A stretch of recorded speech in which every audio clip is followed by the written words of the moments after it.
ప్రస్తుతం YCP MP Avinash Reddy మీడియాతో మాట్లాడుతున్నారు. లైవ్లో చూద్దాం. ఆ డబ్బు రాక రోజు రోజుకు ఫ్రస్ట్రేషన్కు గురై ఎక్కువ డ్రింక్ తీసుకొని స్టెప్స్ పైన పండుకుంటే ఆయనను మోసుకొని వెళ్ళి బెడ్ మీద పండబెట్టేవాడిని అని చెప్పి పండింటి రాజశేఖర్ని అటెండర్ స్టేట్మెంట్ ఇస్తారు. నేను ఆ స్టేట్మెంట్స్ అన్నీ కూడా ఇప్పుడు మీతో షేర్ చేస్తాను. నా దగ్గర అన్నీ ఉన్నాయి. మీకు ఇప్పుడు ప్రెస్ మీట్ అయిపోయిన తర్వాత మీకు అన్నీ కూడా షేర్ చేస్తాను. సో అంత క్లియర్గా ఆ అటెండర్ చెప్తాడు. అంతేకాకుండా ఆ డబ్బు కూడా డైమండ్స్ సేల్స్ రూపంలో లేకుంటే ల్యాండ్ సెటిల్మెంట్ రూపంలో రావాల్సి ఉన్నింది. అప్పటికే దానికోసం వివేకానంద రెడ్డి గారు కొంచెం డబ్బులు ఖర్చు పెట్టారు. ఆ ఖర్చు పెట్టిన డబ్బు పోయింది, రావాల్సిన డబ్బు రాకుండా పోయిందన్న బాధతో ఆయన ఎక్కువ డ్రింక్ తీసుకునే వాళ్ళు, అందరిపైన కోపపడే వాళ్ళని కూడా ఉంది. మరి ఆ కోణంలో ఎందుకు మీరు విచారణ ఫర్దర్ ఇన్వెస్టిగేషన్ అడగడం లేదని చెప్పి నేను సుంతక్కను కోరుతా ఉన్నా. ఒకవైపు దస్తగిరి తన స్టేట్మెంట్స్లోనే చాలా క్లియర్గా చెప్పాడు. తొలిసారి ఇచ్చిన 161 స్టేట్మెంట్లో దస్తగిరి చెప్తాడు, వాళ్ళందరూ కలిపి వివేకానంద రెడ్డి గారిని అసాసినేట్ అంటే చంపేటప్పుడు చంపక ముందు డాక్యుమెంట్స్ గురించి అడుగుతాము అని చెప్పాడు. ఆ డాక్యుమెంట్స్ ఎక్కడున్నాయో ఆయన కనుక్కోవడం కోసం ఆయన తీవ్రంగా కొట్టామని కూడా చెప్తాడు. ఆ డాక్యుమెంట్స్ ఆయన ఎక్కడున్నాయో చెప్పిన తర్వాత వాటిని తీసుకున్న తర్వాత 2-3 సార్లు అవి కరెక్ట్గా వాళ్ళు అనుకున్నవే అని కన్ఫర్మ్ చేసుకున్నాకనే ఆయన చంపామని కూడా దస్తగిరి చెప్తున్నాడు. మరి చంపిన తర్వాత హత్య ఉదంతం అయిపోయిన తర్వాత బయటికి వెళ్ళేటప్పుడు కూడా ఆ డాక్యుమెంట్స్ను వెరిఫై చేసుకొని 2-3 సార్లు వెరిఫై చేసుకొని బయటికి వెళ్ళామని చెప్పి కూడా దస్తగిరి అతని వాంగ్మూలంలో చాలా స్పష్టంగా చెప్పాడు. మరి ఇంత క్లియర్గా దస్తగిరి చెప్పిన తర్వాత ఆయన మీకు అత్యంత ఆప్తుడు కదా దస్తగిరి గారు. ఆయన బెయిల్ మేము ఆయన బెయిల్ క్యాన్సిల్ చేయమని కోర్టులో వేసినా కూడా మీరు ఆయనకు మద్దతుగా నిలబడతారు. ఆయనకు మద్దతుగా ఏకంగా లూత్రా లాంటి అడ్వకేట్ను పెట్టి మీరు మాపై పోరాడతారు. ఆయన దస్తగిరి గారి బెయిల్ రద్దు చేయమంటే దస్తగిరి గారికి యాంటిసిపేటరీ బెయిల్ ఇస్తే మీరు అడ్డుకోలేదు.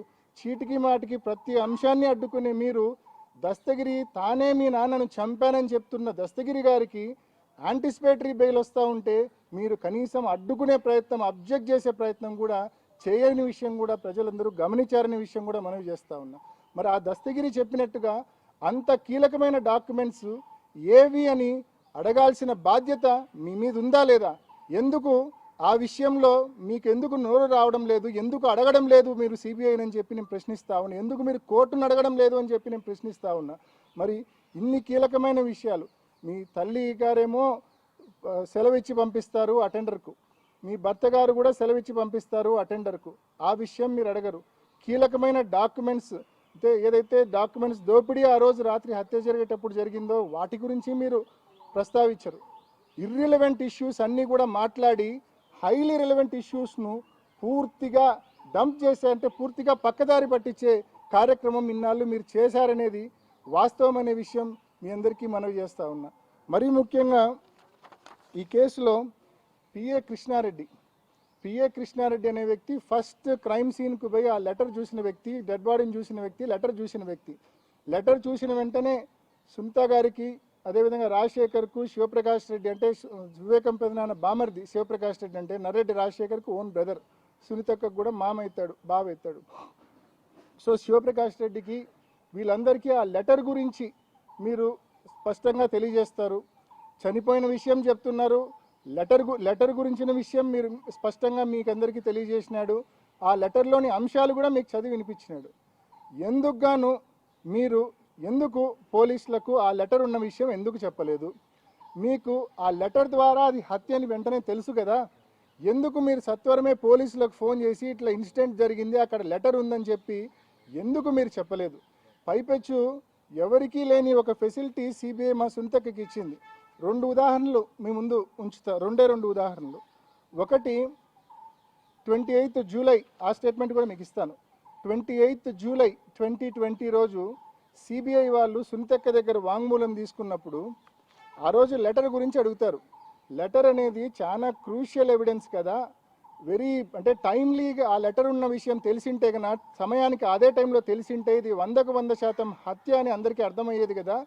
అంత ఇంపార్టెంట్ లెటర్ను ఎందుకు దాచిపెట్టమన్నారు, ఎందుకు కన్సీల్ చేయమన్నారు అని చెప్పి సిబిఐ అడిగితే ఆమె చెప్పే ఆన్సరు, మాకు లెటర్ ఉన్న విషయము కృష్ణారెడ్డి గారు వాట్సాప్ పెట్టాడు, లెటర్ చూసాము, లెటర్లోని అంశాలు మేము చదివాము, నాన్నకు సంబంధించిన డెడ్ బాడీ ఫొటోస్ అన్నీ కూడా మేము చూసామని చెప్పి ఒప్పుకుంటుంది.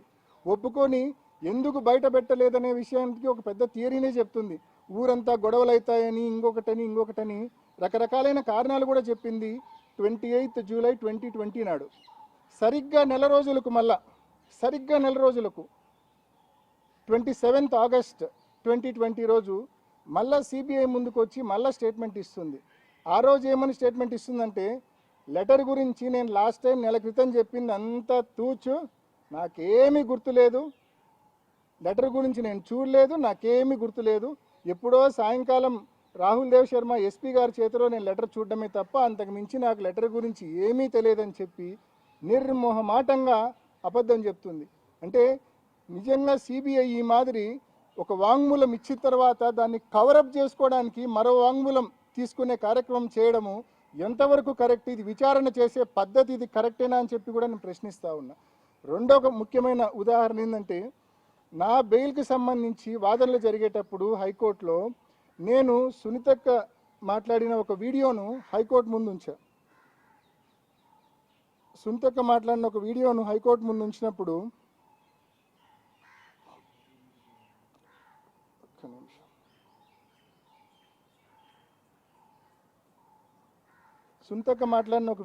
హైకోర్టు ముందు ఉంచినప్పుడు ఒక్కసారి మీరు కూడా వినండి.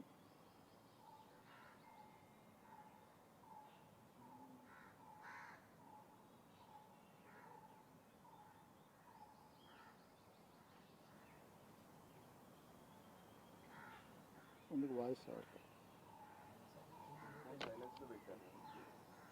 working very hard. Last couple of months or years, he's been working extremely hard. ఏం పని చేస్తున్నారు? He's working. అవినాష్ని ఎంపీ చేయడానికి ఏమేం చేయాలో ఆలోచిస్తున్నారు. He's working on that. జగనన్నని సీఎం చేయడానికి ఏమేం చేయాలో He's working on that.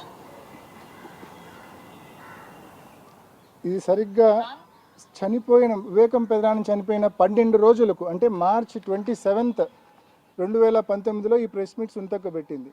చాలా స్పష్టంగా ఆమె మాట్లాడడం మీరు కూడా విన్నారు.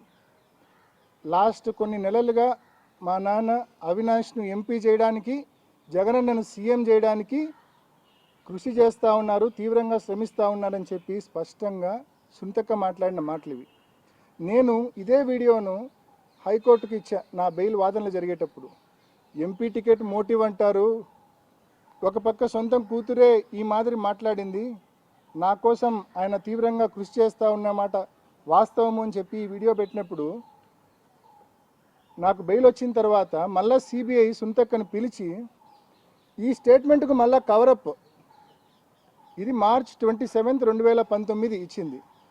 మే 31, 2023 అంటే 3 ఏళ్ల తర్వాత ఈ స్టేట్మెంట్కు, ఈ ప్రెస్ మీట్ వీడియోకు కవరప్ మళ్ళా పిలిచి ఎందుకు మీరు అట్లా మాట్లాడినారు అని చెప్పి సిబిఐ అడగడము, సునీతక్క చెప్పడం, నాకు సజ్జల రామకృష్ణారెడ్డి గారు అట్లా చెప్పమంటే నేను చెప్పినా అని చెప్తుంది. అయితే ఎంత విచారణలో ఎన్ని లొసుగులు ఉన్నాయో ఒక్కసారి గమనించమని కోరుతా ఉన్నా. అంటే ఒక్కసారి వాంగ్మూలం ఇచ్చినాక ఈ మాదిరి కవరప్ చేసుకునే కార్యక్రమం, ఇంప్రొవైజ్ చేసుకునే కార్యక్రమం ఎక్కడైనా జరుగుతుందా? నేను మీ ముందు 2 ఉదాహరణలు ఉంచా, 2 కూడా ఆన్ పేపర్ డాక్యుమెంటెడ్ స్టేట్మెంట్స్ కూడా మీ అందరికీ అందజేస్తా. అదేవిధంగా పండింటి రాజశేఖర్, నీరుగట్టు ప్రసాద్, షమీం వీళ్ళందరి స్టేట్మెంట్స్ కూడా మీకు అందిస్తా. రెండోది, మీరు ఫర్దర్ విచారణ ఏ కోణంలో అడగాల? ఇందాక చెప్పినట్టు డాక్యుమెంట్స్ థెఫ్ట్ ఏది ఉందో ఆ డాక్యుమెంట్స్ ఏంటివి అనేది, ఆ డాక్యుమెంట్స్ రికవరీ కోసం ఆ డాక్యుమెంట్స్ ఏంటివి అని రౌండ్ డిసీలు ఉన్నాయి డాక్యుమెంట్స్ మీద అనేవి వరకు దస్తగిరి చెప్తాడు. తర్వాత ఆ డాక్యుమెంట్స్ ఏంటివి అనేది దస్తగిరి కూడా చెప్పాడు. సో ఆ డాక్యుమెంట్స్ ఏంటివనేది విచారణ చేసి మాకు ఫర్దర్ ఎంక్వైరీ చేసి క్లారిటీ ఇవ్వమని అడగాల, మీరు అది అడగరు. అదేవిధంగా షమీం గారు వివేకం పెదనాన్నకు సంబంధించిన సెకండ్ వైఫ్ అనే విషయం అందరికీ తెలుసు, కేసులో కూడా ఇన్వెస్టిగేషన్లో కూడా ఎస్టాబ్లిష్ అయింది. ఆమెకు వివేకం పెదనాన్నకు ఒక కొడుకున్నారనే విషయం, షహన్ షా అనే ఒక కొడుకున్నారనే విషయం కూడా ఇన్వెస్టిగేషన్లో క్లియర్గా ఎస్టాబ్లిష్ అయింది, దాని మీద ఏం డిస్ప్యూట్ లేదు. మరి ఆ వారసుడికి కూడా భవిష్యత్తులో తప్పకుండా ఆయనకు సంబంధించిన ఆస్తి తప్పకుండా పోవాలి. మరి ఆ ఆస్తి పోవాలి కాబట్టి ఆ ఆస్తి పోకుండా ఉండడం కోసం ఇది మర్డర్ ఫర్ గెయిన్ అయి ఉండొచ్చు. మరి ఈ మర్డర్ ఫర్ గెయిన్ కోణంలో ఎందుకు విచారణ చేయలేదని పొరపాటున కూడా మా సునీతకు అడగదు, సిబిఐని కానీ కోర్టును కానీ ఎవరిని అడగదు. డాక్యుమెంట్స్ థెఫ్ట్ గురించి అడగదు, మర్డర్ ఫర్ గెయిన్ గురించి అడగదు. కేవలం ఇర్రిలవెంట్ ఇష్యూస్ మాత్రమే సిబిఐ ముందు లేకుంటే కోర్టు ముందు అడగడం ఆనవాయితీగా మనం చూస్తూ ఉన్నాం. ఇవన్నీ ఎందుకు అడగదనేది నిజంగా ఒక $1 మిలియన్ క్వశ్చన్. ఈ లెటరు నిజంగా లెటర్ దాచిపెట్టడం అనేది సీన్ ఆఫ్ క్రైమ్లో దొరికిన valuable piece of evidence. Letter దాచిపెట్టడం అనేది it accounts to screening of evidence. It is a crime. ముద్దాయిలు కావాలి వీళ్ళు, మరి ముద్దాయిలు కాకుండా ఎలా పోయినారనేది వీళ్ళకే తెలియాలి. మరి ఇవన్నీ కూడా నేను మీ ముందుంచిన ఉదాహరణలు.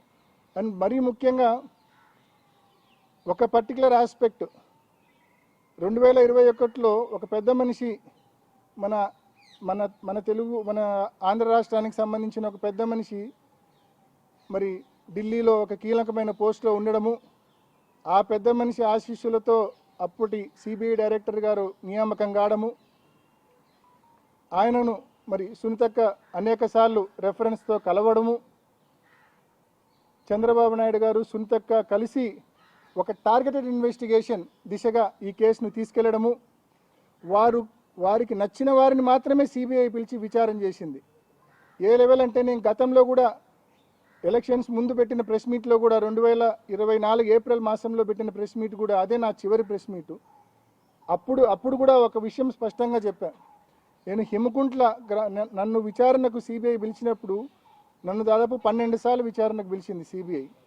మూడోసారి పిలిచినప్పుడు నేను చెప్పా, ఒక హిమకుంట్ల గ్రామానికి సంబంధించిన ఒక వ్యక్తి ఆ రోజు మేము సీన్ ఆఫ్ క్రైమ్లో ఇంట్లో ఉన్నప్పుడు నేను పెదనాన్న డెడ్ బాడీ చూసి బయటకు వచ్చేసిన. బయటకు వచ్చి గేట్ దగ్గర ఉన్నప్పుడు ఒక వ్యక్తి దాదాపు అతనితో పాటు ఇంకొక 20-25 మంది మనుషులు ఉన్నారు అక్కడ, హిమకుంట్ల గ్రామానికి సంబంధించిన వ్యక్తి. ఆ వ్యక్తి గేటును అంటే పోలీసులకు ఫోన్ చేసినామన్నా వచ్చే వరకు కొంచెం సేపు ఆగండి అని చెప్పినాం. అప్పటికి ఇంకా మా నాన్న కూడా రాలేదు సీన్ ఆఫ్ క్రైమ్కు. మా నాన్న కూడా 7:10 ఆ ప్రాంతంలో వచ్చారు. పోలీసులకు సిఐ గారికి నేనే ఇన్ఫార్మ్ చేసినాను, కొంచెం సేపు ఆగుదాము అని చెప్తే అక్కడ ఉన్న వాళ్ళు కొంచెం వివేకం పెదనాన్న చనిపోయినారు, మా సార్ చనిపోతే చూడనీరా అని కొంచెం బాధపడి గట్టిగా అరిస్తే గేటును కాలుతో తంతే నేను వదిలిపెట్టేసినాం, లోపలికి అందరూ పోయి చూడండి అని చెప్పి. ఆ రోజు నేను ఆ విషయాన్ని సిబిఐకి చెప్పినాక మళ్ళా అది నేను ఆ వ్యక్తి అతనా కాదా అని చెప్పి వెరిఫై చేసుకోవడం కోసం కనుక్కుంటే ఆ వ్యక్తి ఎన్నో ఇంట్రెస్టింగ్ ఇష్యూస్ చెప్పినాడు. ఆ వ్యక్తి దగ్గరికి 2020లో సునీతక్క ఆమె భర్త రాజశేఖర్ గారు వెళ్ళారంట. వెళ్ళి నువ్వు సీన్ ఆఫ్ క్రైమ్కు ఫస్ట్ పోయినోళ్ళల్లో నువ్వు కూడా ఒకడివి, నిన్ను సిబిఐ వాళ్ళు పిలుస్తారు, అక్కడ జరిగింది అడుగుతారు, వాళ్ళు అడిగిన విషయం నువ్వు చెప్పాలంటే తప్పకుండా చెప్తా, అక్కడ జరిగింది వాళ్ళు అడిగింది తప్పకుండా నాకు తెలిసినంతవరకు నేను చెప్తానమ్మా అన్నాడంట. అట్లా కాదు, వాళ్ళు అడిగినప్పుడు అవినాష్ రెడ్డి నీతో గుండెపోటు అని చెప్పినాడని చెప్పి నువ్వు చెప్పాలా అని చెప్పినారంట. ఎవరు భార్యాభర్తలు ఇద్దరు ఆయనకు. అంటే నాకు అట్లా చెప్పలేదు కదమ్మా, నేను ఎందుకు చెప్పాలి అట్లా అన్నాడు. అంటే లేదు మా నాన్నకి ఎంతో మంచి శిష్యుడివి నువ్వు, మా నాన్నకి చాలా ఆప్తుడివి నువ్వు అట్లా చెప్పి తీరాల్సిందే అని చెప్పి ఆయన మీద ఒత్తిడి తీసుకొచ్చినారు. నేను చెప్పనమ్మా, జరిగినట్టు చెప్పాలంటే ఏడైనా చెప్తాము, మీరు చెప్పమన్నట్టయితే నేను చెప్పనమ్మా, అది అబద్ధము, నేను చెప్పనమ్మా అన్నాడు. వాళ్ళు వెళ్ళిపోయి నువ్వు ఆలోచించుకో అని చెప్పి వెళ్ళిపోయి మళ్ళా ఒక వారం తర్వాత రెండోసారి ఆ హిమకుంట్ల గ్రామానికి సంబంధించిన వ్యక్తి దగ్గరికి రెండోసారి వెళ్ళారు. వెళ్ళి మళ్ళీ ఒత్తిడి తీసుకొచ్చారు. మేము చెప్పమన్నట్లే నువ్వు స్టేట్మెంట్ ఇవ్వాలా, మేము ట్రైన్ చేసినట్టే, మేము ట్యూటర్ చేసినట్టే నువ్వు స్టేట్మెంట్ ఇవ్వాలా సిబిఐకి అని చెప్పి ఆ వ్యక్తి మీద ఒత్తిడి తెచ్చారు. అతను రెండోసారి గట్టిగా చెప్పడంతో, నేను చెప్పను అని గట్టిగా చెప్పడంతో వాళ్ళు వెనక్కిపోవడం జరిగింది. అంటే నేనేం చెప్తున్నా అంటే ఈ మాదిరి వాళ్ళు ట్రైన్ చేసి ట్యూటర్ చేసిన విట్నెస్లను మాత్రమే సిబిఐ పిలుచుకొని, ముఖ్యంగా నేను చెప్పిన ఈ కొత్త డైరెక్టర్ నియామకం జరిగిన తర్వాత, రామ్ సింగ్ గారు వీళ్ళ చేతుల్లోకి పూర్తిగా వచ్చిన తర్వాత, సుధా సింగ్ గారిని దీపక్ గౌరి గారిని పూర్తిగా విచారణ నుంచి తప్పించిన తర్వాత, రామ్ సింగ్ అనే వ్యక్తి వీళ్ళ చేతుల్లోకి వచ్చిన తర్వాత పూర్తిగా ట్యూటర్ చేసి ట్రైన్ చేసి ఈ మాదిరి ఇష్టం వచ్చినట్లు స్టేట్మెంట్లు తీసుకునే కార్యక్రమం వీళ్ళు చేశారనేది వాస్తవం. విచారణ పూర్తిగా తరోగా చూసిన వారికి ఎవరికైనా కూడా ఇది స్పష్టంగా అర్థమవుతుందని చెప్పి మీ అందరికీ తెలియజేస్తా ఉన్నా. అదేవిధంగా దస్తగిరి స్టేట్మెంట్లో ఇంకా అనేక విషయాలు చెప్తాడు. వివేకానంద రెడ్డి గారికి అనేక అక్రమ రిలేషన్స్ ఉన్నాయని కూడా, అక్రమ సంబంధాలు ఉన్నాయని కూడా చెప్తాడు. అక్రమ సంబంధాల నేపథ్యంలో ఆ కోణంలో కూడా మర్డర్ జరిగిండొచ్చు. ఆ కోణంలో పొరపాటును కూడా సునీతకు ఫర్దర్ ఇన్వెస్టిగేషన్ అడగదు, ఎప్పుడూ అడగదు ఆ కోణంలో. అంటే నేను ఆ ఆస్పెక్ట్స్లోకి ఇండివిజువల్ ఆస్పెక్ట్స్లోకి నేను పోవడం కరెక్ట్ కాదు కాబట్టి నేను పోవడం లేదు. కానీ ఆ కోణంలో మాత్రం విచారణ అడిగిన దాఖలాలు లేవు, అడిగే ప్రయత్నం కూడా చేయదు. ఎందుకంటే దస్తగిరి చెప్పిన వాంగ్మూలంలోనే క్లియర్గా ఉంది ఈ అక్రమ సంబంధాలకు సంబంధించి. అవి ఏ రకంగా ఈ హత్యకు సంబంధమో కూడా చాలా క్లియర్గా ఉంది. అదేవిధంగా డ్రైవర్ నీరుగట్టు ప్రసాద్ చెప్పిన దాంట్లో కూడా అది ఎస్టాబ్లిష్ అవుతుంది. బట్ అయినప్పటికీ ఆ కోణంలో ఫర్దర్ విచారణ చేయమని చెప్పి మాత్రం పొరపాటున కూడా అడిగిన దాఖలాలు లేవు. ఈ ఆస్పెక్ట్స్ అన్నీ కూడా నేను ఇప్పుడు మాట్లాడుతూనే ఉన్నాయి కాదు, ఇవన్నీ కూడా విచారణ జరుగుతున్నప్పుడే నేను అనేకసార్లు సిబిఐ డైరెక్టర్ గారికి ఎన్నోసార్లు రిప్రజెంటేషన్స్ పెట్టుకున్నా, ఎన్నోసార్లు మొరపెట్టుకున్నా. కానీ మా మొర ఆలకించలే. ఎందుకంటే ఆ టైంలో సుబోధ్ జైస్వాల్ గారు పైన, కింద రామ్ సింగ్ గారు, వీళ్ళిద్దరు హయాంలో పూర్తిగా lopsided investigation, targeted investigation జరిగింది తప్ప ఈ విచారణలోని వాస్తవాలేంటి, అసలు మేము చేసేది కరెక్టా కాదా అన్న ఆలోచన అప్పట్లో నిజంగా జరిగిన పరిస్థితులు లేవు. కాబట్టి పూర్తిగా వన్ సైడెడ్ ఇన్వెస్టిగేషన్ జరిగింది. ఇప్పుడు కూడా ఆమె కాండక్ట్ చూడండి, ట్రయల్ జరగకుండా ఏదో ఒక అంశం, ఏదో ఒక కారణం పెట్టి ట్రయల్ని అడ్డుకునే పరిస్థితి మనం చూస్తూ ఉన్నాం. గడిచిన 2-3 సంవత్సరాలుగా ఏదో ఒక సిల్లీ రీజన్ పెట్టి కోర్టుకు పోవడము, కోర్టు నుంచి సమ్ డైరెక్షన్ తీసుకోవడము, ట్రయల్ని అడ్డుకోవడము.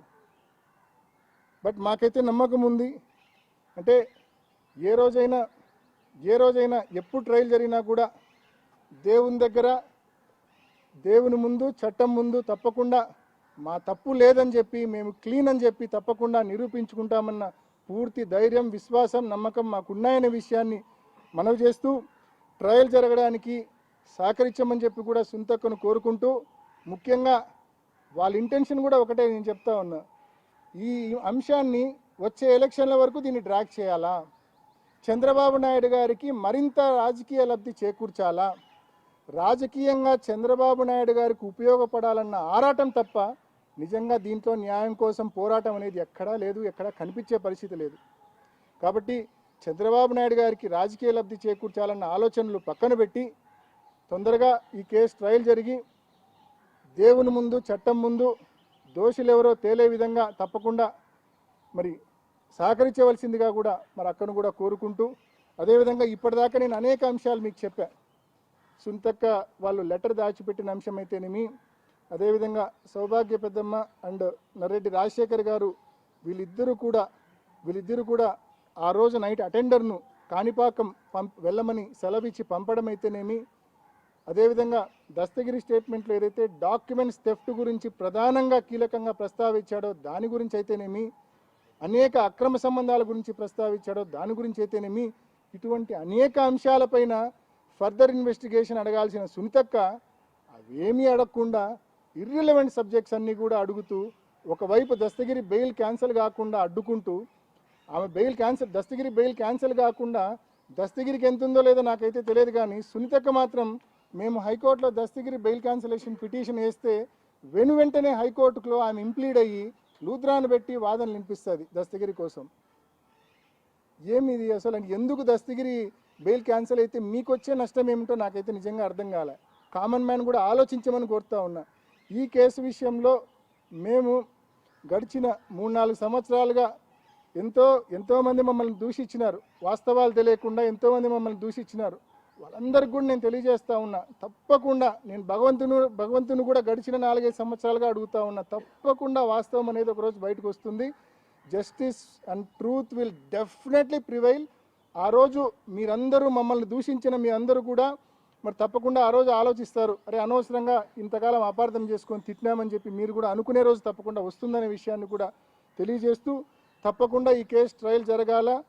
అదేవిధంగా ఈ కేసు ట్రయల్ జరగడంతో పాటు ఈ కేసు ఇకపై ప్రొలాంగ్ కాకుండా, అంటే చంద్రబాబు నాయుడు గారికి లబ్ధి చేకూర్చడానికి ఈ కేసు ఫర్దర్ ప్రొలాంగ్ కాకుండా త్వరగా ఈ కేసు ట్రయల్ జరిగే దిశగా మరి చర్యలు తీసుకోవాల్సిందిగా న్యాయస్థానాలను, సిబిఐని, మరీ ముఖ్యంగా ఈ కేసు ప్రొలాంగ్ కావడానికి కీలక కారణమైన మా సునీతక్కను మనవి చేస్తూ ముగిస్తున్నా. నేను క్వశ్చన్స్ ఉంటే అడగచ్చన్నా. మీ అందరికీ స్టేట్మెంట్స్ ఇస్తాను. ఇందాక నేను చెప్పిన పండింటి రాజశేఖర్ గారిది కానీ, లేకుంటే నీరుగట్టు ప్రసాద్ది కానీ, లేకుంటే మా సునీతక్క చేంజ్ ఆఫ్ స్టాన్స్కి సంబంధించిన స్టేట్మెంట్స్ కానీ అందరికి కూడా serve copies. Any questions from your side please. ఢిల్లీలో ఒక పెద్ద వ్యక్తి నేతృత్వంలోనే తిరుపతి అండ్ చంద్రబాబు నాయుడు ఈ కేసు ఇన్వెస్టిగేషన్ మొత్తాన్ని ఒక సైడ్కి తీసుకెళ్లారని చెప్తున్నారు. ఎవరు ఆ పెద్ద వ్యక్తి? ఆ పెద్ద వ్యక్తి గురించి, ఆ వ్యవస్థ గురించి మనం మాట్లాడలేని పరిస్థితి ఉంది కాబట్టి నేను మాట్లాడడంలా. నేను గతంలో కూడా 2 సార్లు ప్రెస్ మీట్ పెట్టినప్పుడు కూడా ఇంతవరకే మాట్లాడగలిగిన.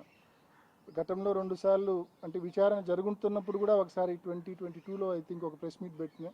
తర్వాత ఎలక్షన్ ముందు 24లో మాట్లాడినప్పుడు కూడా ప్రెస్ మీట్ పెట్టిన. మన తెలుగు వ్యక్తి ఢిల్లీలో ఒక ఉన్నతమైన స్థానంలో ఉన్న వ్యక్తి అనే వరకు మాత్రమే చెప్పిన. ఆయన ఆశీస్సులతోనే సుబోధ్ జైస్వాల్ ఎంపికైనాడనే విషయం కూడా చెప్పిన. దీన్ని బట్టి మీకే అర్థమవుతుంది.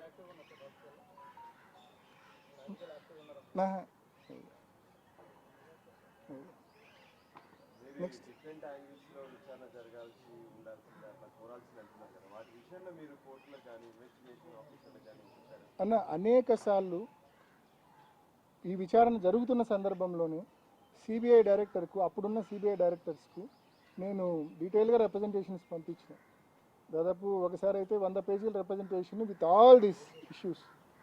నేను ఇందాక చెప్పిన ఈ కోణాలన్నీ కూడా దాంట్లో ఉన్నాయి. సెకండ్ వైఫ్ యాంగిల్ కానీ, ఈ డైమండ్స్కి సంబంధించిన యాంగిల్ కానీ, ఈ బెంగళూరు రియల్ ఎస్టేట్కి సంబంధించిన యాంగిల్ కానీ, ఈ ఇల్లిసిట్ రిలేషన్షిప్స్ విత్ ఉమెన్కి సంబంధించిన యాంగిల్ కానీ, ఈ డాక్యుమెంట్ స్టోరీ ఏదైతే ఉందో ఆ విషయం అయితేనేమి, అన్ని యాంగిల్స్తో కూడిన డీటెయిల్డ్ రిప్రజెంటేషన్స్ కూడా నేను సిబిఐ డైరెక్టర్ గారికి పంపించిన.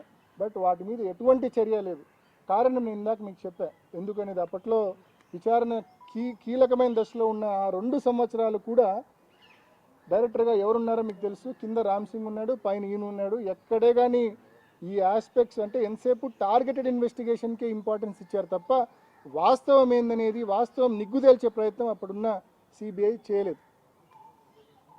మీరు ఎంపీగా ఉన్నారు, ఇక్కడ కేంద్రంలో పెద్దలు కలవచ్చు, హోంశాఖ కలవచ్చు, వీళ్ళందరినీ కలవచ్చు, ఈ విషయాన్ని వాళ్ళ దృష్టికి తీసుకెళ్లే ప్రయత్నం చేశారు. మిమ్మల్ని టార్గెటెడ్గా ఈ విధంగా ఇన్వెస్టిగేషన్ కేంద్ర హోంశాఖ అంటే హోంమంత్రి గారికి, ప్రధానమంత్రి గారికి ఈమెయిల్స్ పెట్టానన్న.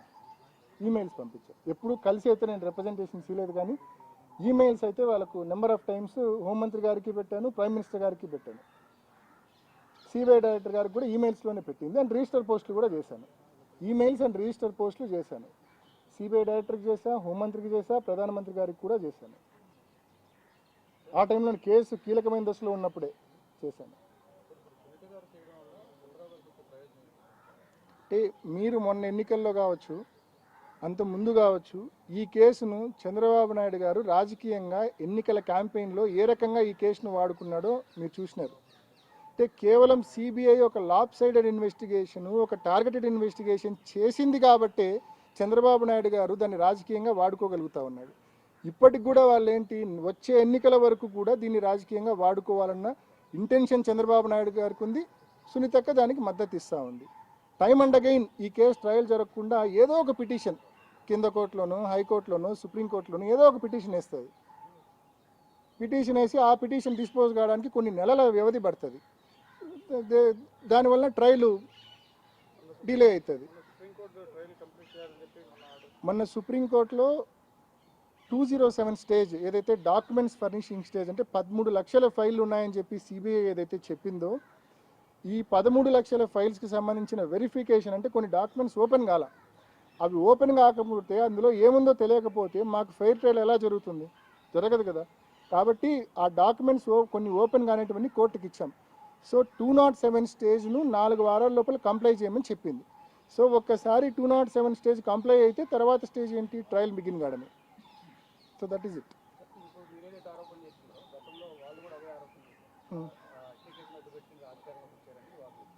హత్య కేసును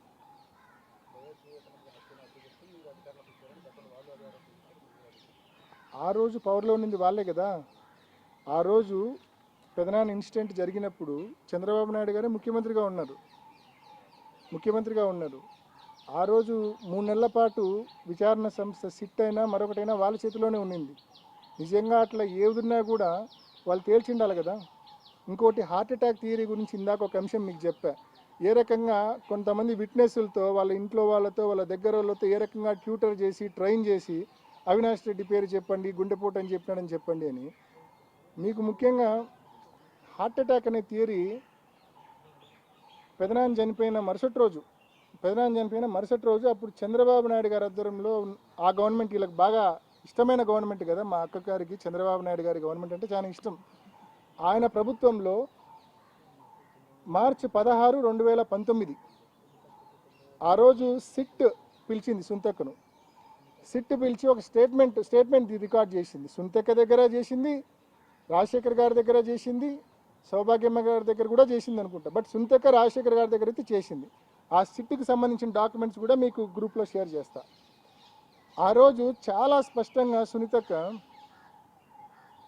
అది గుండెపోటు అని చెప్పి తాను అనుకున్నానని చెప్పి, కృష్ణారెడ్డి ఫోన్ చేసిన తర్వాత బాత్రూంలో ఇట్లా చనిపోయినాడు రక్తం ఉందని చెప్పిన తర్వాత ఆ లెటర్ కూడా డెత్ నోట్ వాట్సాప్ పెట్టిన తర్వాత అయినప్పటికీ కూడా నేను గుండెపోటనే అనుకున్నానని చెప్పి సునీతక్క చెప్తుంది. గుండెపోటనే అనుకున్నా, ఎందుకంటే మా నాన్నకు ఒక 1-2 years బ్యాకే స్టంట్ వేశారు. ఆ స్టంట్ వేసిన తర్వాత ఇంకా ఫర్దర్ బ్లాకేజెస్ ఉన్నాయి. ఆ కారణం చేత గుండెపోటు వచ్చి బాత్రూంలో పడిపోయి చనిపోయినాడేమో అని చెప్పి గుండెపోటు థియరీ సృష్టించిందే సునీతక్క. దానికి అది నేను విమర్శించడం లేదు. మార్చి 16, 2019 సునీతక్క సిట్టు ముందు ఇచ్చిన స్టేట్మెంట్ ఒకసారి చూస్తే మీకే అర్థమవుతుంది. గుండెపోటు థియరీ అనేది పుట్టించిందే సునీతక్క భర్త రాజశేఖర్ అండ్ సునీతక్క వాళ్ళ బ్రదర్ ఇన్లా, అంటే వివేకానంద రెడ్డి గారి బ్రదర్ ఇన్లా నర్రెడ్డి శివప్రకాష్ రెడ్డి, ఎవరైతే నాకు ఫోన్ చేసి క్రైమ్ సీన్కు పొమ్మని చెప్పారో ఆయన. ఇదే విషయాన్ని నేను చెప్పడమే కాదు, ఆదినారాయణ రెడ్డి ఉన్నాడు. ఆదినారాయణ రెడ్డి అని బాగా పేరు మోసిన ఒక బీజేపీ ఎమ్మెల్యే ఉన్నాడు. ఆ ఆదినారాయణ రెడ్డి అనే వ్యక్తి క్లియర్గా విచారణకు పిలిచినప్పుడు స్పష్టంగా సిట్ ముందు చెప్తాడు. విషయమై మాజీ మంత్రి బీజేపీ నేత ఆదినారాయణ రెడ్డి సిట్ విచారణకు హాజరయ్యారు. ఈ కేసుకు సంబంధించి అంశాలపై సిట్ అధికారులు ఆయన ప్రశ్నించారు. హత్య జరిగిన రోజు విజయవాడలో ఉన్నానని, వివేక హత్యకు తనకు ఎలాంటి సంబంధం లేదని ఆదినారాయణ తెలిపారు. ఈ కేసులో తన ప్రమేయం ఉంటే ఎన్కౌంటర్ చేసుకోవచ్చని, సిబిఐ విచారణ కావాలన్నదే తమ డిమాండ్ అని అన్నారు. ఈ కేసుకు సంబంధించి గత వారం సిట్ అధికారులు టీడీపీ ఎమ్మెల్సీ బీటెక్ రవి, మాజీ మంత్రి ఆదినారాయణ రెడ్డి డ్రైవర్ దస్తగిరి ప్రకాశ్ను ప్రశ్నించారు. ఇద్దరు నుంచి వివరాలు సేకరించారు. వివేకానంద రెడ్డి మార్చి 15 నాడు ఉదయాన్నే నేను విజయవాడలో ఉన్నప్పుడు టీవీ వివేకానంద రెడ్డి గారు గుండెపోటు వలన చనిపోయినాడనే వార్త మేము విజయవాడలో ఉన్నప్పుడు జరిగినది. ఆ రోజు నేను నాతో పాటు శేఖర్ రెడ్డి అని మా కజిన్ ఒక ఆయన కాంట్రాక్టరు, శివప్రకాష్ రెడ్డి వివేకానంద రెడ్డి గారి యొక్క సొంత బావమరిది ఫోన్లో దొరికినప్పుడు నేను చెప్పిన మాట సారీ చెప్పినా బాధాకరంగా ఎందుకు ఎట్లా జరిగిందంటే ఆయన ఎక్కువ సిగరెట్లు తాగేవాడని వల్ల జరిగిందనే విషయం చెప్పిన తర్వాత వాళ్ళ కొడుకు కూడా నాతో మాట్లాడితే అదే విషయం చెప్పినాడు. క్లియర్గా చెప్తా ఉన్నాడు ఆదినారాయణ రెడ్డి. శివప్రకాష్ రెడ్డి కొడుకు వీళ్ళిద్దరూ ఫోన్లు చేసి ఆదినారాయణ రెడ్డికి ఆయనకు స్టంట్ వేసినారని, గుండెపోటు వచ్చిందని, రక్తపవాంతులై చనిపోయినాడని చెప్పి వాళ్ళు చెప్పి ఆ నిందను కన్వీనియంట్గా కొంతమంది విట్నెస్లను ట్యూటర్ చేసి ట్రైన్ చేసి సిబిఐ అనే సంస్థ తమ చేతిలో అప్పట్లో ఉండింది కదా అని చెప్పి ఇష్టం వచ్చినట్టు వాంగ్మూలాలు ఇప్పించి అనవసరంగా అన్యాయంగా మా మీద దోసే కార్యక్రమం చేసినారు. దీనికి ఎవిడెన్స్ ఆదినారాయణ రెడ్డి గారి వీడియోనే. దీనికి ఇంతకంటే పెద్ద ఎవిడెన్స్ మార్చి 16 సునీతక్క ఇచ్చిన వాంగ్మూలం, సిట్టు ముందు ఇచ్చిన వాంగ్మూలం. అది కూడా మీకు షేర్ చేస్తాను. అంటే తానంతకు తానే స్వయంగా ఒప్పుకుంది గుండెపోటు అని చెప్పి ఆమె అనుకుందని, ఆమె అందరికీ చెప్పానని. ఒకవైపు ఆదినారాయణ రెడ్డి చెప్తా ఉన్నాడు, వివేకానంద రెడ్డి గారి బామర్ది శివప్రకాష్ రెడ్డి ఆయన కొడుకు నాకు గుండెపోటు అని చెప్పి క్లియర్గా చెప్పినాడని చెప్పి. మరి ఈ కోణాల్లో అడగాలి కదా ఫర్దర్ ఇన్వెస్టిగేషన్. మా సునీతక్క నిజంగా చిత్తశుద్ధి ఉంటే, నిజంగా న్యాయం కోరుకునేదైతే కన్నా ఈ కోణంలో ఫర్దర్ ఇన్వెస్టిగేషన్ అడగాలి కదా. ఆదినారాయణ రెడ్డిని పిలవమనో, శివప్రకాష్ రెడ్డిని పిలవమనో, వాళ్ళ కొడుకుని పిలవమనో, లేకుంటే ఆమె ఇచ్చిన స్టేట్మెంటే మార్చి 16 ఇలా ఉందనో అడగాలి కదా. ఎందుకు అడగడంలా? అత్యంత కీలకమైన అంశాలు కేసులో ఇవే. ఇవి పక్కదారి పట్టించి వేరే వాటిని టార్గెట్ చేసే కార్యక్రమం చేస్తూ ఉంది. ఈ కేసులో ఎంతసేపు కూడా అంటే సునీతక్క పరిస్థితి ఏంటంటే బయటపడ్డామనుకున్న ప్రతిసారి ఇంకా లోపలికి కూరుకుపోతున్నా అనే భావన ఆమెలో ఉంది. ఏదో తప్పు చేసినామన్న భావన ఉంది ఆమెలో. ఆ భావన ఉంది కాబట్టి ఇట్లా రెలవెంట్ సబ్జెక్ట్స్ రెలవెంట్ ఇష్యూస్ను ఎంక్వైరీ చేయమని అడగకుండా కోర్టు దృష్టికి తీసుకోకపోకుండా ఇర్రెలవెంట్ ఇష్యూస్ అన్నింటి కూడా కోర్టు దృష్టికి సిబిఐ దృష్టికి తీసుకొని పోయి కేవలం విచారణను పక్కదారి పట్టించాలా, విచారణను ప్రొలాంగ్ చేయాలా, అంతిమంగా చంద్రబాబు నాయుడు గారికి రాజకీయ లబ్ధి చేకూర్చాలా. ఇది జరుగుతూ ఉన్న తతంగం. సార్ ఇన్ని స్టేట్మెంట్స్ గురించి ఎంక్వైరీ అడగడం లేదా ఆవిడ? ఆమె ఇచ్చిన స్టేట్మెంట్లే ఆవిడ పదే పదే మారుస్తూ వస్తున్నారు. అసలు ఈ హత్య వెనకాల ఆవిడ కూడా ఉందని మీకు ఎప్పుడు అనుమానం రాలేదు? నేను ఇందాక చెప్పిన అంశాలు ఇదే కదా. ఇప్పుడు బేసికల్లీ ఆమె భర్త తీరు, ముఖ్యంగా లెటర్ దాచిపెట్టమని చెప్పడము, ఆ అటెండర్ను సెలవు మీద పంపమని చెప్పడము, ఇవన్నీ చూస్తే భర్త పైన కానీ లేకుంటే బ్రదర్ ఇన్ లా పైన కానీ అండ్ షమీం గారి స్టేట్మెంట్స్ చదివితే షమీం అంటే వివేకానంద రెడ్డి గారి భార్య సెకండ్ వైఫ్ షమీం గారికి వివేకానంద రెడ్డి గారికి మధ్య జరిగిన సంభాషణలు అన్నీ కూడా బయట పెట్టే ధైర్యం సునీతక్కకి నిజంగా ఉందా? చాలా స్పష్టంగా విచారణలో ఉంది కదా, వివేకానంద రెడ్డి గారు ఆస్తులు ఆమె పేరిట ఇవ్వాలనుకున్నాడని ఉంది, హైదరాబాద్లో ఒక ఇల్లు కొనివ్వాలనుకున్నాడని ఉంది, హెచ్పిఎస్ స్కూల్లో అడ్మిషన్ తీసి చేర్చాలనుకున్నాడని ఉంది, వాళ్ళను పూర్తిగా సెటిల్ చేయాలనుకున్నాడని ఉంది. అన్ని కోణాలు ఉన్నాయి కదా. ఒకవైపు ఈయనకేమో పూర్తిగా డబ్బులు చెక్ పవర్ తీసేసినారు. ఒక పక్క సునీతక్క, రాజశేఖర్ గారు అండ్ సౌభాగ్యమ్మ వీళ్ళందరూ పెద్దమ్మ కలిసి చెక్ పవర్ తీసేసినారు. ఖర్చులకు కూడా డబ్బులు లేని పరిస్థితికి ఆయన తీసుకొచ్చారు. పూర్తిగా ఆయన అవాయిడ్ చేసినారు. లాస్ట్ 3 సంవత్సరాలు ఆయనతో మాట్లాడను కూడా లేదని చెప్పి విచారణలోనే ఉంది, సునీతక్క మాటల్లోనే ఉంది. మరి ఆయన పూర్తిగా అవాయిడ్ చేసినారు, అబాండన్ చేసినారు. ఆయన తాగి ఇంటి బయట పాపం స్టెప్స్ మీద పడిపోయినా కూడా ఇంటి బయట పండింటి రాజశేఖర్ లాంటి వాళ్ళు ఎత్తుకొని పోయి బెడ్ మీద పెట్టారు తప్ప ఎవరు ఫ్యామిలీ మెంబర్స్ ఆయన పూర్తిగా అబాండన్ చేసిన పరిస్థితి మనం చూసినాం. మరి అటువంటిది ఆ కోణంలో విచారణ పోకుండా ఇటువంటి ఇర్రెలవెంట్ ఇష్యూస్ అడగడము, ముఖ్యంగా షమీం గారికి వివేకానంద రెడ్డి గారికి మధ్య జరిగిన సంభాషణలు పూర్తిగా రివీల్ చేయాల్సిన అవసరం ఉంది. వివేకానంద రెడ్డి గారు ఆమెకు ఎన్నో అష్యూరెన్సెస్ ఇచ్చాడు, అవి అమలు చేయకుండానే ఆయన ప్రాణాలు వదిలాడు. అంటే ఆయన హత్య కాబడ్డాడు. మరి ఎవరు చేసి ఉండొచ్చు ఈ హత్య చేయాల్సిన అవసరం ఎవరికి ఉంది? ఈ ఆస్తులు షమీం గారి పేరిట ఆమె కొడుకు పేరుతో పోతే నష్టపోయేది ఎవరు? ఆ నష్టం వాటిల్లకుండా వాళ్ళు చేసి ఉండొచ్చు కదా. మర్డర్ ఫర్ గెయిన్ ఎందుకు కాకూడదు? ఇది ఆ దొంగలించబడ్డ రౌండ్ సీల్ ఉన్న డాక్యుమెంట్స్ ఏంటివి? ఈ కోణంలో ఎందుకు సిబిఐ విచారణ చేయాలా? ఎందుకు సునీతకి ఈ కోణంలో విచారణ చేయమని ఏ కోర్టును ఎందుకు అడగడం లేదు? ఇదే మా రోదన. సునీత గారు హర్షల్ బీయింగ్ ఎ డాక్టర్, ఆ ఫోటోలన్నీ చూసాక కూడా తను ఎలా కన్ఫర్మ్ చేయగలిగారు అది హార్ట్ అటాక్ అని? So Harshal being a doctor number 1. Number 2, TDP వాళ్ళు ఇప్పుడు మీరు అన్నట్లుగా కొద్దిసేపటి క్రితం మీరు మాట్లాడుతూ ఈ ప్రాసెస్ మొత్తాన్ని వాడుకొని 24 ఎన్నికల్లో డిఫేమ్ చేసి గెలిచారని కూడా మీరు అన్నారు. చాలా సినిమాలు కూడా తీసినారు మీ మీద, యూట్యూబ్లో ఎక్కడ పడితే అక్కడ కూడా ఉన్నాయి. వాటన్నిటి మీద మీ యాక్షన్ ఎలా ఉండబోతుంది? బేసికల్గా మీరు చూసినారు గతంలో, అంటే వివేకం అని ఒక సినిమా తీసినారు వాళ్ళు. ఆ సినిమా డైరెక్టర్ ఎవడో తెలియదు, ప్రొడ్యూసర్ ఎవడో తెలియదు, యూట్యూబ్లో ఇష్టానికి రిలీజ్ చేసినారు. కేవలం కొంతమంది క్యారెక్టర్స్ను తీవ్రంగా అసాసినేట్ చేసి రాక్షసానందం పొందేందుకు మాత్రమే అటువంటి సినిమాలు వాళ్ళకు ఉపయోగపడ్డాయి. అండ్ రాజకీయంగా లబ్ధి చేకూర్చేందుకు మాత్రం ఆ సినిమా వాళ్ళకు ఉపయోగపడింది. కానీ పైనున్న దేవుడైనా ఈ రకంగా కొంత వ్యక్తుల క్యారెక్టర్ అసాసినేషన్ ఇంత ఘోరాతి ఘోరంగా చేస్తే దేవుడు కూడా క్షమించడు. ఆ చేసిన వాళ్ళకు చేయించిన వాళ్ళకు తప్పకుండా బలంగా దేవుడు ముట్టికాయలు వేసే కార్యక్రమం తప్పకుండా జరుగుతుంది. వైఎస్ వివేక హత్య పట్ల సిబిఐ విచారణ ప్రాపర్గా జరగడం లేదు, సిబిఐ విచారణలో అన్ని లొసుగులే ఉన్నాయని చెప్తున్నారు వైఎస్ అవినాష్ రెడ్డి.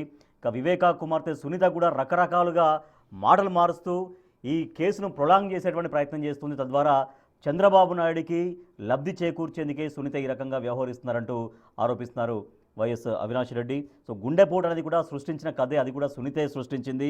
సో విచారణను పక్కదారి పట్టించి దీన్ని ప్రొలాంగ్ చేపించేటువంటి ప్రయత్నం చేస్తుంది సునీత అంటూ ఆయన కామెంట్స్ చేస్తున్నారు వైఎస్